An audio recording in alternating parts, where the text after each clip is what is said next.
हमने प्रदेश केंद्रीय चुनाव समिति की आज बैठक हुई, उसकी अध्यक्षता माननीय खड़गे जी ने की। माननीय श्रीमती सोनिया गांधी जी, माननीय राहुल गांधी जी और सब केंद्रीय चुनाव समिति के सदस्य थे। मध्य प्रदेश के राजनीतिक सूरत हाल पर चर्चा हुई। किस प्रकार से भारतीय जनता पार्टी और शिवराज सरकार ने मध्य प्रदेश को एक तरह से बर्बादी और तबाही की राह पर लाकर खड़ा कर दिया। किस प्रकार से मध्य प्रदेश में नौकरियां मंडी लगाकर बेची जाती हैं, इस पर चर्चा हुई। मध्य प्रदेश में किस प्रकार से हर रोज बेटियों की अस्मत से खिलवाड़ होता है। मध्य प्रदेश हिंदुस्तान में अकेला ऐसा प्रांत है जहां हर रोज 8 बेटियों से बलात्कार होता है, जहां 18 साल में 58,000 बेटियों से बलात्कार हुआ और 68,000 बेटियों का अपहरण हो गया। यानी 12 बेटियों का मध्य प्रदेश में हर रोज अपहरण होता है। मध्य प्रदेश में एक से एक भ्रष्टाचार के स्कैम्स हैं। उन्होंने बच्चों का पोषण आहार खा लिया, बच्चों की 45 लाख के करीब स्कूली ड्रेस खा ली, यहां तक कि मुर्दों का इलाज करके पैसा खा लिया। महाकाल का के नाम पर जो पैसा भ्रष्टाचार में खा जाएं, उन लोगों का क्या करें जो भगवान के नाम पर भी पैसा खा जाएं। इसलिए हमने ये ब्रीफ किया केंद्रीय चुनाव समिति को कि मध्य प्रदेश अब बदलाव चाहता है और बदलाव की कगार पर है, परिवर्तन की लहर बह रही है।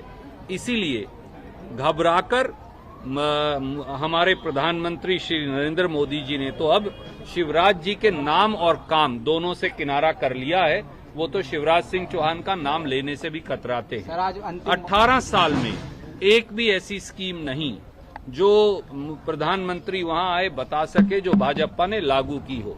केवल और केवल मध्य प्रदेश में एक झांसाराम है, उनका नाम है शिवराज सिंह चौहान, और दूसरी उनकी झूठ की दुकान है जो भारतीय जनता पार्टी की है।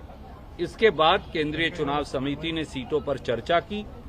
हमने निर्णय किया कि बहुत जल्द दोबारा मिलेंगे और जैसे ही हम नाम फाइनलाइज कर लेंगे हम आपको सूचित करेंगे। सर, चर्चा कितनी सीटों पे हुई? सीटों पे कितनी चर्चा हुई सर? सरकार सेंसस को लेकर भी बातचीत हुई है, क्या आपकी सरकार लागू होगी तो आप लोग बिल्कुल जातीय जनगणना मध्य प्रदेश में कांग्रेस का एक महत्वपूर्ण एजेंडा है। मध्य प्रदेश में हमारे ओबीसी भाई बहनों को न्याय मिले, SC ST समाज के भाई बहनों को न्याय मिले, ये कांग्रेस का प्राथमिक एजेंडा है। और इसलिए बाकायदा जातीय जनगणना पर चर्चा हुई और श्री कमलनाथ ने और कांग्रेस के अन्य साथियों ने बताया कि जातीय जनगणना हमारा प्राथमिक एजेंडा मध्य प्रदेश में रहेगा। सर, सीटों पे कितनी हुई सर? कितनी सीटों पे चर्चा हुई? आज चर्चा कितनी सीटों पे हुई सर? कुल सीटें कितनी रही? देखिए 230 विधानसभा सीट मध्य प्रदेश में है। जैसा आप जानते हैं, एक बार हर सीट की राजनीतिक वास्तु स्थिति की चर्चा अवश्य की जाती है और लगभग 3 घंटे चली इस बैठक में लगभग एक बार सभी सीटों पर चर्चा हो गई। अगली मीटिंग बहुत जल्द होगी और फिर हम धीरे धीरे नाम फाइनलाइज करना शुरू करेंगे। सर, सूची की कब तक इंतजार, क्या उम्मीद है कब तक आ सकती है? केंद्रीय चुनाव समिति और उसके अध्यक्ष माननीय खड़गे जी के अधिकार क्षेत्र में है कि वो पहली लिस्ट कब निकालेंगे। मुझे लगता है इसका जवाब आपको मेरे आदरणीय सहयोगी KC वेणुगोपाल जी दे सकते हैं। क्या सर किसी बड़े नेता की सीट में फेरबदल भी हो सकता है, इसकी संभावना?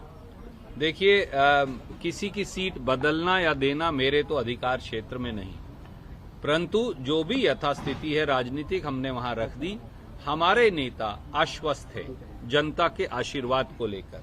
8.5 करोड़ मध्य प्रदेश के लोगों को जिस प्रकार से लूटा गया है, बेबस और लाचारी की कगार पर लाकर खड़ा कर दिया गया है, मुझे नहीं लगता कि कांग्रेस के नेताओं को कोई खतरा है। खतरा तो अब खुद शिवराज सिंह चौहान जी को भी है। इसीलिए वो आजकल अलग अलग बातें कहने लगे हैं और शायद वो अपनी सीट लड़ेंगे भी या नहीं, या मोदी जी उन्हें टिकट देंगे भी या नहीं, अब तो उनको उस पर भी शक है। मैं कल बुधनी जा रहा हूँ, जरूर वहाँ बात करके आपको बताऊंगा। कमलनाथ जी सीएम फेस रहेंगे? देखिए, कमलनाथ जी कांग्रेस पार्टी के अध्यक्ष हैं। जो भी प्रदेश कांग्रेस का अध्यक्ष होता है वो स्वाभाविक तौर से कांग्रेस का चेहरा होता है।